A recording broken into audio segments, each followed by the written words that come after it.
Hello, my name's Toby Thompson. I'm here today with Dr. Ian Speakman, who's joined us for the PhD alumni dinner.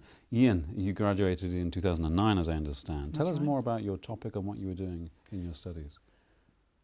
I was researching conflict and how it is managed, the internal selling role of the key account manager. So how key account managers perceive and manage conflict that arises within the organisation as they act in the customer's best interests, acting as the customer advocate within the organisation to achieve and meet the sales objectives. So conflict, we don't talk about wrestling on the floor with something. What did you mean by conflict? Well, the definition I was using of conflict was a barrier to achieving one's goals, a perceived barrier by both parties involved to achieving the goals. It can be minor disputes, or it can be something ongoing, a major conflict, with someone in the organisation. The classic is the conflict that exists between sales and marketing, where the marketing department may have a brand plan and be interested in consumer perceptions of the brand and brand awareness, whereas the sales department is interested in moving boxes and meeting the customer needs. So sometimes the brand plan and the sales plan don't necessarily meet eye to eye. Great example of a conflict there. So that would resolve or would not resolve and be a disruptive force inside the organisation, presumably? Frequently. The key account managers, prior to doing the PhD, 16 years I was a key account manager, and I've worked through from field sales all the way up to quite senior key account management roles.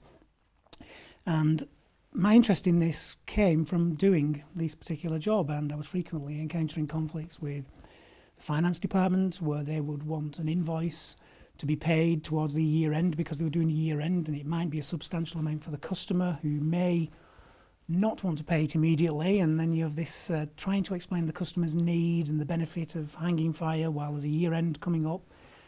Creates some kind of tension within the organisation. There's tension with production sometimes when you have to produce an item to meet a customer's requirement, and perhaps they buy in a wrong ingredient or a wrong item, and you have to phone up the customer to tell them that would they mind if we put a different colour cap on the shampoo for the next delivery. And of course the communication internally is much more complex than the customer contact outside. So you're dealing with these multiple instances of conflict almost every day. So it sounded like you came to the PhD with that ready-made. You knew the issue, and you knew there was a problem there, it hadn't been addressed. Originally I wanted to explore adaptive selling. It's a process that's been around for 35 years almost. And I wanted to explore adaptive behaviour. Can salespeople be taught to adapt, or is the adaptive personality, the adaptive behaviour people use within the selling call something that's inherent? And I wanted to explore that. But I went over to the States during the first year of the PhD to visit Professor Burton White, who was the founder of the adaptive selling theory, and he told me, why do I want to explore something that's, at the time, 25 years old? Why don't I look at perhaps how the salespeople work within the organisation? And he mentioned managing up, so managing your superiors or managing peers, and looking at how salespeople manage that role.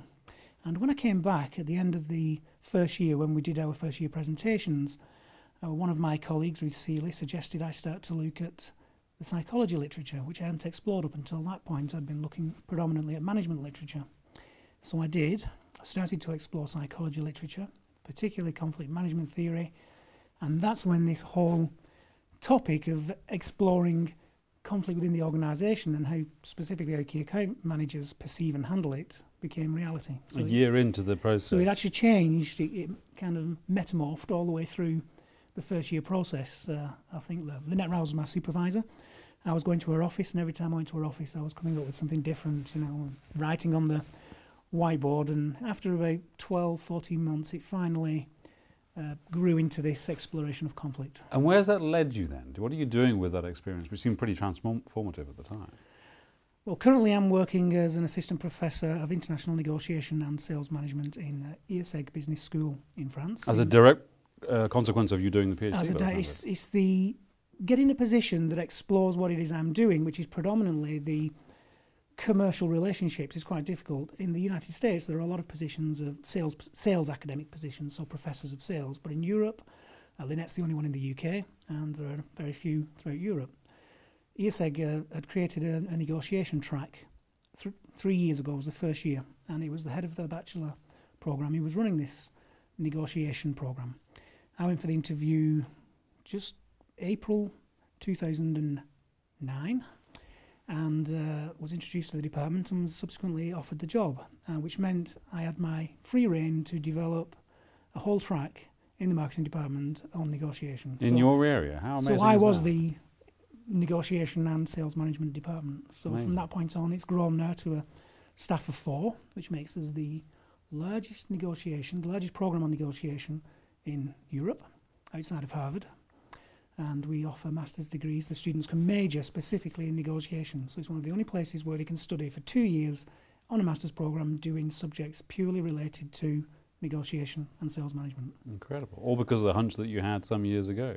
All because of, I didn't really know where it was going to go, and it was kind of back in about May when the vacancy was first advertised, and I read the vacancy and I thought, it's just got me, you know, it's got me written all over it. It's the job for me. And I got the position, and I've been working in this field ever since. And while I was at Cranfield as well, I was working on the open programs on the Key Account Management Best Practice Club, again delivering tutorage on negotiation and conflict management theory. So it's kind of developed really all the way through the PhD program and afterwards. An amazing story. Dr. Ian Speakman, thank you very much indeed for your time today. Welcome, thank you.